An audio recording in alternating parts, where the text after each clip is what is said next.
Throughout history, humans and bears have been working together, coexisting in the same place.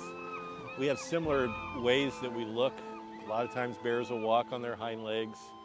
Their facial expressions are similar to a lot of people's facial expressions. They're dexterous with their fingers. It seems that we have a special kinship between the two of us. And that kinship extends more from the feeling. It extends into the places we like to be. Humans like to fish when there's a lot of fish around. So bears and people are going to come into contact with each other in places like that. When you're in bear country, the first lesson of bear safety is to look for sign. Look at places where they have been, where they could be, places they want to be. Bear scat. Obviously, a bear's been here very recently. Bear tracks. Less obvious signs, subtle signs like trample down vegetation. This area is ripe with that kind of vegetation. It's obvious this is almost like a cattle yard for bears. They've been all through this country with their trails, with plenty of things to eat, with the pushki and so forth. Also, as you're going through bear country, look for places that they may be resting. You don't want to surprise a bear. If you stay in the open, you're going to be on their terms. If you go through thick alder brush or thick willow brush, that's a bear's bedroom. That's where they sleep. Just like we wouldn't want a bear to walk into our bedroom and surprise us. We'd get pretty defensive if they did that. Bears don't want us to surprise them when they're resting.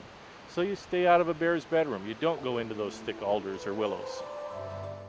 I've worked with a number of different animals in my career, and to tell you the truth, when I first came to Kodiak, it was on a bear research project, and I figured that I was going to be able to kill the biggest bear there was because I'd learned the most about him, and I'd grown up a hunter and so forth.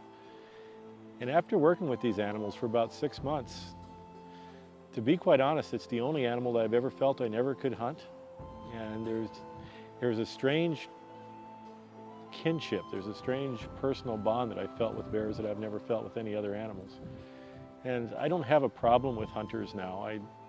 I manage a hunt. It's a viable population. It's a very legitimate reason for it, but it was something I just couldn't do personally.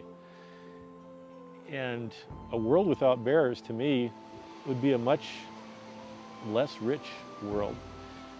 To be able to coexist with these animals is so important. It's such a comment on our society to share our world with something else that's large and dangerous, potentially dangerous.